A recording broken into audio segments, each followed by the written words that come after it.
in.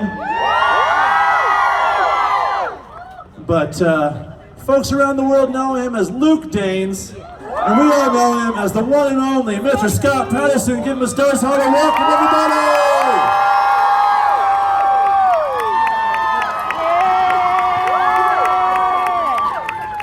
Hi guys, how's everybody doing? Hi. How are you? Good. So, here we all are. The big day is here. I'm going to go over and put my coffee down. Hey, can you hold on to that for me for a second? Thanks so much. Don't take it. It's so good. Then we're safe. See, I knew I picked you for a reason. So listen, thank you all for coming. This is a big day for us, for iHeartRadio and Warner Brothers Studios, great partners, and I want to thank them all for putting this all together. This is an amazing job that they did. I mean, have you seen all of these locations, and have you been in the merch store? It's amazing. I have a question, okay, I know the girls, this is mostly Gilmore audience is girls. Right, it's Gilmore girls, the audience is 90% women, whatever demo you look at, sometimes it's 95%. But how many of you guys, early on in your wife's Gilmore addiction, okay, have gone, honey, again? It's like, okay, so let me see a show of hands, all these guys, again? Okay, so then, and then you're at work one day, guys, and you're with your bros and they're talking about the game and the football game and the baseball game, and you don't know what they're talking about because your wife won't let you turn the channel, right? There you go, right? And they go, listen, Bob, Jay, Robinson really, boy, great block and a 50-yard touchdown, and you're like, huh? And all you know about is Suki's baked goods and Jackson's vegetables. Is Luke gonna finally ask Lorelai out? Is Paris gonna see a psychiatrist? I don't know. What's going on? And then one day at work, you say, in the midst of one of their baller conversations, you just blurt out, I want Luke to kiss Lorelai! What did you just say? He said, I want Luke to kiss Lorelai. And then your fellow workers say to you, you know what, we feel the same way. So I want to thank everybody for being such great fans of the show. This podcast isn't possible without all of your support, so I thank you for listening. I know I get a little opinionated. It's just the nature of me. I'm a Jersey guy. I'm just a guy from Jersey with a couple of opinions, and I ain't backing down. Don't back down. I want to thank my staff too. You know the crack staff. You hear about the crack staff? They're here. Now, Amy Sugarman didn't believe me that I had a crack staff. She goes, "It's just you. You can't afford a crack staff. I know what we pay you." It's a crack staff. Elaine Espinoza is here. There she is. Paige Espinoza, her daughter. Suzanne French, John French. Thank you all for your help. I couldn't do it without you. What do you think? You want to get started? Do you guys have to be somewhere? No? Okay. Let's do this. Thanks so much. You mind if I take a sip? This is Scotty P's Big Mug Coffee. They're selling it over there, and they're serving it everywhere. I think you can get a bag. There's 500 bags of it. I should have ordered more. Thank you. And here we go. All right, my first guest is a woman you all know and love, who played the role of Gypsy. Let's hear it for the one, the only, the supremely talented, the supremely gifted Rose Abdoo.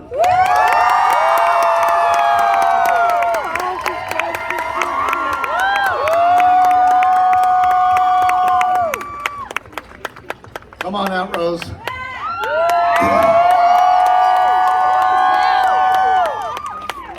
I hand you your microphone. Huh? How are you? How you doing? Good to see you. Thanks for coming. Huh? Is that working? Can you believe Gypsy hugging Luke? Hey, let's do it again. Huh? I gave her this shirt for Christmas. Yeah? I did. That's fine. Huh? Great to be here. Thank you for coming. So nice to see everybody. Isn't this lovely? My next guest is somebody that you're going to recognize. He worked in my diner tirelessly. He had to tolerate me every single day, all day and half the night. A guy who was responsible for keeping that diner running. I give you Caesar Alvarado.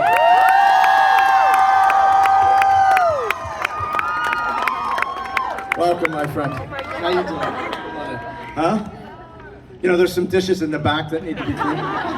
They're clean. See, that's how good he is. They're already clean.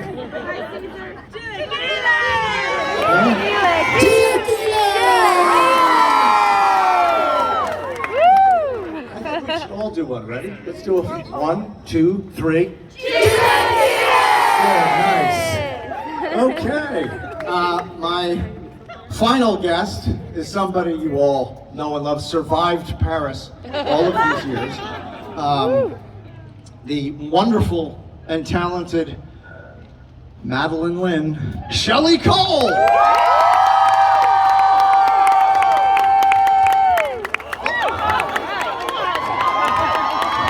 She meant to do that.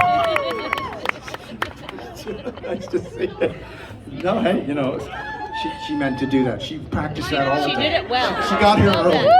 Huh? How's everybody doing? Let's get started. Hi, guys. Got little waters there if you need them. Oh, thank you. So let's start. Thank you. Thank you. So, Rose, let's get started with you. Tell us how this experience has been for you since you first got the role, and are more and more people now recognizing you for your role, and does it feel a bit iconic? You know, I feel so lucky to be a member of what I like to call like the Gilmore universe. You know, you're the nicest fans. I feel so blessed to meet people that say, I watched it with my mom, and now my daughter watches it with me.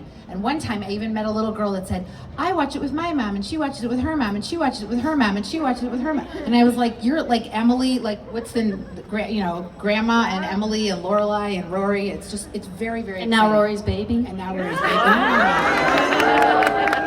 But I feel so fortunate to be part of this world, and I get recognized, but only like in an airport or for some reason if I'm getting a burger somewhere. The people who run registers at specifically burger places go, were you Gypsy? And then it's very exciting. I love it. I love it. Aris, how about you? Well, how's this experience been for you from 22, what's it been, almost 23 years now? It's been fantastic. I love the fans. The fans are like, they feel like family now, these fans. You guys. Every time I meet someone, it's always like, they know me, well, Caesar, and like I said, they're like family, so I treat them as family too. You know, I want So them they to can feel borrow money comfortable. from you? Yes, of course. I'll buy you some Scotty B coffee. They call you in the middle of the night and ask for a ride somewhere? Oh, and I'll give it to the airport, of course. Caesar's there. Shelley, how about you? What's this experience been like for you? How many actual episodes were you in? I believe it was 35. 35 episodes. So how does this feel? How does this feel for you since the day you started doing it? And by the way, none of these guys, it's really weird, have aged a single. Like, what's happened? Well, God, this is my first job in 2000, and I think I started in not the pilot, but then episode 1, and I was there for 3 years, and then 2 episodes in season 4 because they were generous enough to bring me back. I mean, we were too stupid to go to Yale, but it's good. I live in Denver now, and I teach acting to kids. And it's cool to just be, thanks for welcoming me back here. This is the first time I've been to these stomping grounds in so long. It's very emotional, isn't it? You know, I have butterflies. It's so weird to be back here in such a lovely way. Thank you all for coming. So, how many people would you say, have approached you and recognized you, sort of like, you look familiar. I'm not quite sure. Are you famous? Does that happen to you a lot? Yeah, it happened. It happened to me once at the airport. The security guy was like looking at my passport, looking up, looking down. Because I know you. I know you. Wait, my wife watches you on that show. You're that cook. And I was like, oh yeah, Caesar. Said, oh yeah, okay, go ahead, go through. I had this really cool experience in Denver. I was at this little pub and playing games with my boyfriend, and we were having some beers, and we were ready to settle up. And the bar mistress came over with my ticket and said, it's been taken care of. And I said, somebody wrote on my receipt, thank you for your service. We loved you on Gilmore Girls. And I'm like, well, where are they? And she's like, they left. They just wanted to. Oh, how cool. I know. That's a great Well, story. it happened to me at jury duty. I really wanted to get out of jury duty. And I got, they questioned me, and can you be fair and impartial? And I went, I don't think I can. I was just kidding around, kind of as me, partly like Gypsy, and the judge actually went, we're going to dismiss Miss Abdu, and Miss Abdu, please tell Lorelai Gilmore we say hello. This older judge, he was like almost in his 70s, and he was like, I'm a big fan. So I was driving recently across to get to Colorado. I flew in from Colorado yesterday, but we were taking a family Me vacation. too. And we like to drive. So in Utah, I was going a tad too fast. And I got pulled over, and I did, this fear response took over, right? Because and I just was like, God, sorry, it's Utah, and it's so easy to go 100 miles an hour here. And I know I wasn't going that fast, and he's there like, all right. And he didn't have a jacket on, which was like 20 degrees out, and he had no jacket on, and he had short sleeves. So I thought, that's weird. That's weird. He could be an alien. He could be part alien. So after, he was nice, and he knocked it down, and, it's probably $5 traffic school for me. And so when he left and we started going, my wife looked at me, she goes, why didn't you tell him who you are? And I said, what, you think that would have worked? She goes, I have, you didn't even take a shot. And I'm not a guy afraid to take a shot, I take a shot.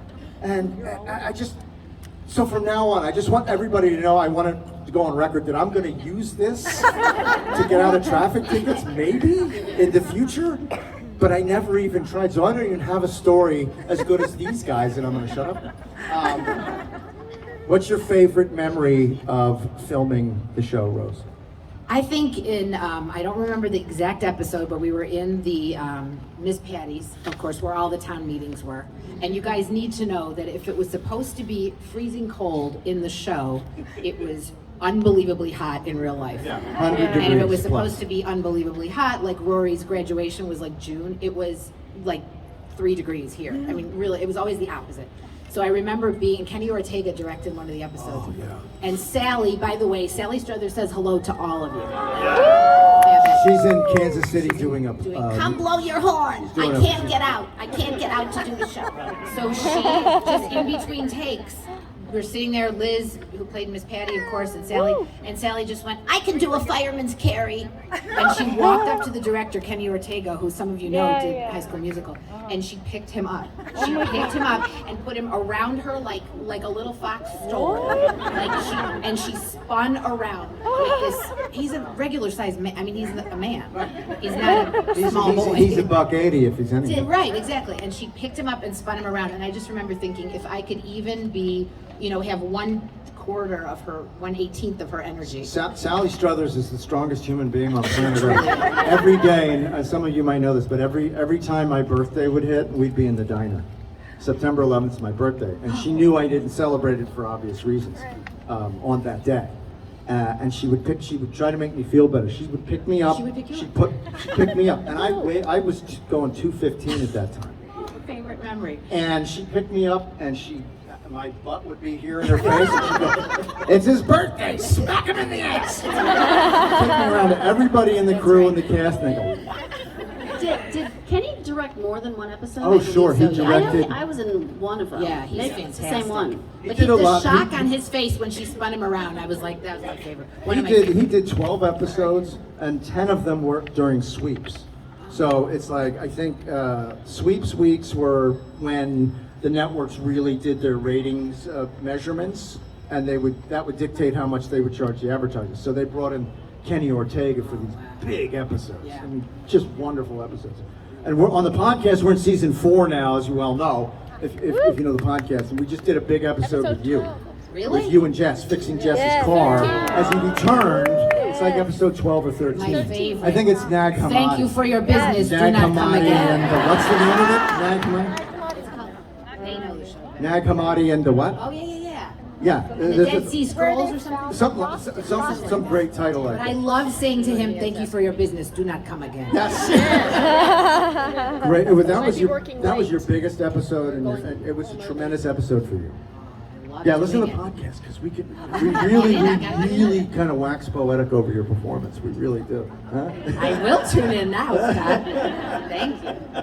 You know, guys are stupid. They strip their gears, they ride their brakes. Make an exception. I wanted to say I saw Liz Torres last night. We had dinner, and she says hello. And Nick Holmes is around here somewhere, and he's in the Life and Death Brigade. But anyway, we had dinner with He's here. Okay, somewhere here. So tell us Hi. about Aris. Tell us about how many episodes you did. Tell us about how many episodes you did in Gilmore Girls. I did 21 in the original run, and then 3 more in the Year in the Life. And I have a couple more in there, but they were cut. It's like two episodes that were cut. You know, for time purposes, because you know we do a lot on the show. The Right. scripts are huge. Right. So yeah, 21 and 3. I gotta tell you, the thing that I marveled at the most was watching Caesar, because Caesar had to be in all of these long diner scenes, and he had to deliver the line, the couple of words, or the one plate at the perfect time.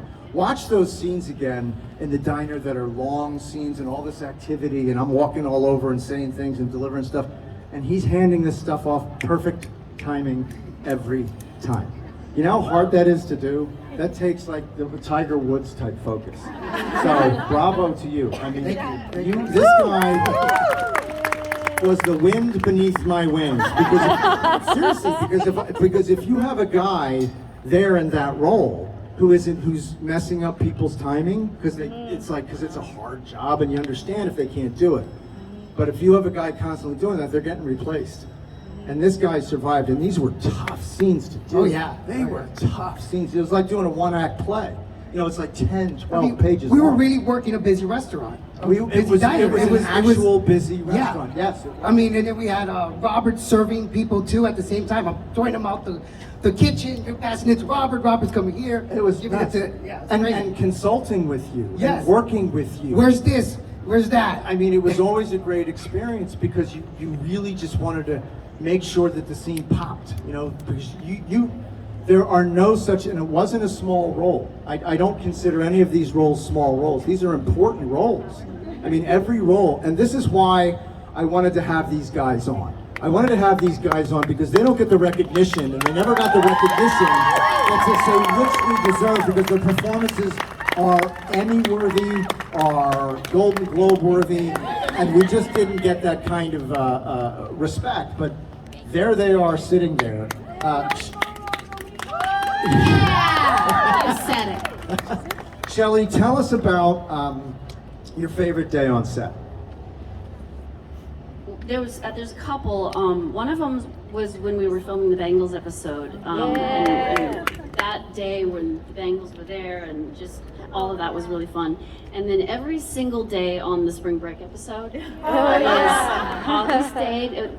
We actually, Louise and Teal and I stayed at the Sea Sprite motel right there on the beach, and we had so much fun. And that episode was a huge surprise because I never expected to be back at all in season 4, and they brought us back for 2, and that was the last episode, and I knew it would be like my last episode, and it was not bittersweet, it was just sweet. It was so wonderful to be there, and we had so much fun, and that's one of my favorite experiences. That's my favorite experience, the spring break episode on this show.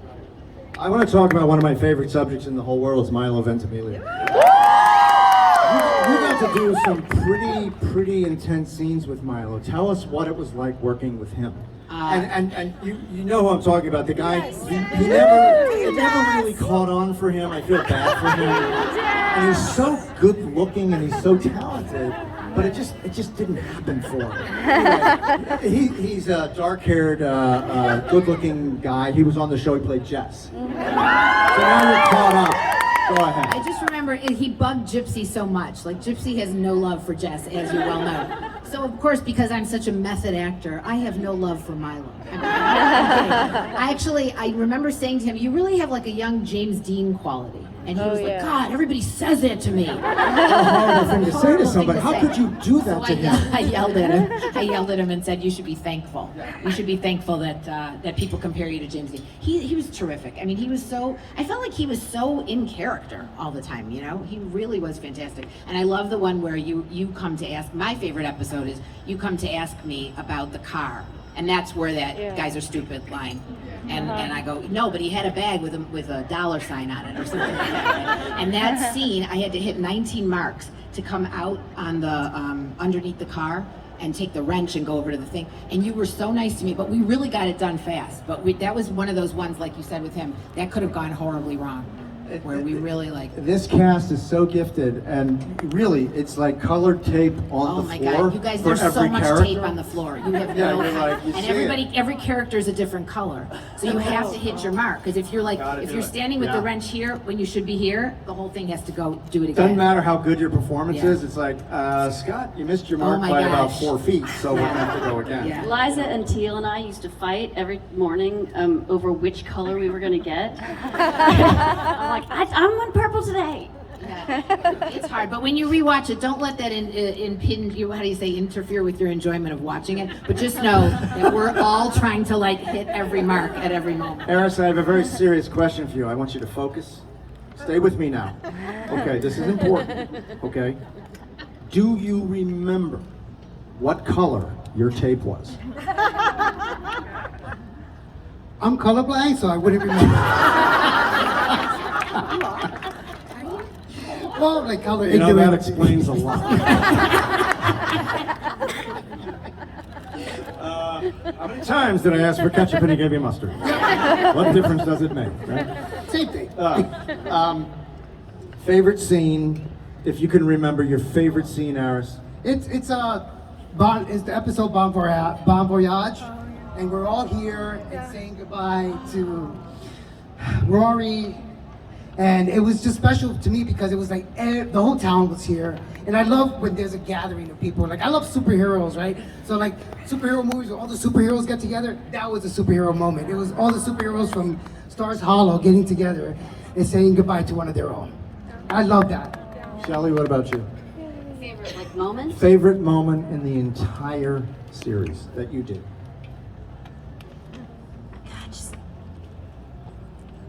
I can tell you my least favorite moment. Let's hear that. Take that. One time they wanted us to make out with these guys against the locker. I don't know what episode it was. Anyway, they lined up 7 background players. And I had to make out with this guy. They're like, just pick one. I'm like, are you kidding me? Just pick one for me. That's so embarrassing. No, that's like ouch. Yeah. I know. Anytime I could get through that thick, dialogue, tongue-twisting paragraph in 1 or 2 takes, I'm like, whew. People don't know how many pages the script was. Yeah. There's so many more pages. It's like a telephone book. Yeah, it's like 80 pages of all black ink dialogue, and usually an hour script is 55, 60 pages with a lot of descriptive passages for the action. It was like Luke's serving, the girls walk in, black ink. Talk. I want to say my least favorite. Go ahead, you got it. I just remember one episode, did the town smell like eggs, and then again it smelled like pickles? Which came first, the eggs or the pickles? Eggs. Whenever it smelled, so Gypsy had the idea, I guess, to get our car freshener, air fresheners, Oh, an yeah. air freshener necklace made out of Yeah, trees. yeah. So the prop department, which was magnificent, but came at me with actual pine tree air fresheners. Now, if you smelled one, you know how strong that is in Yeah, your car. yeah. Now string 12 of them on a necklace.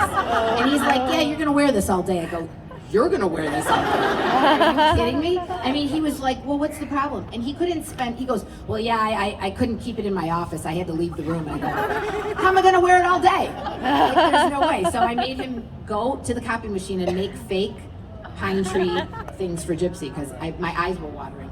So that was just tree thought of having to wear the tree. Yeah, I'm traumatized by those pine tree air fresheners. The props dudes, Tree Chuck Bob. I just remember those. Tree were their Chuck Bob, names. yeah. Tree Chuck Bob. They were great. They really were. Aris, tell us about what you're working on now. What's coming up for you? Well, right now I'm really happy to be working with I'm working with Stan Zimmerman, who's a writer on the show, and he's directing The Diary of Anne Frank that we're doing over here at the Colony Theater in Burbank next It's month. so good. Everyone has Get to over see there. this. It's Locals. magnificent. Local And people, get over it's there. our 5th run of the show. We're doing 3 shows, 2 already sold out, 1 is left on Thursday the 19th. And it's an important story that needs to be told. And Isn't it an all Latin cast? yes, it's all Latin cast. Oh, cool. And I'm really excited to be doing it again. We've done it in Vancouver. We've done it several times here. So it's just, I feel that story needs to be told, and we're very, very happy to be doing it again too. We We're doing it a have- lot for kids. Excellent. Go see him. He's brilliant. We have microphones in the audience, and let's turn it over to some questions. If anybody has a question. My name is Nikki, and what is your favorite moment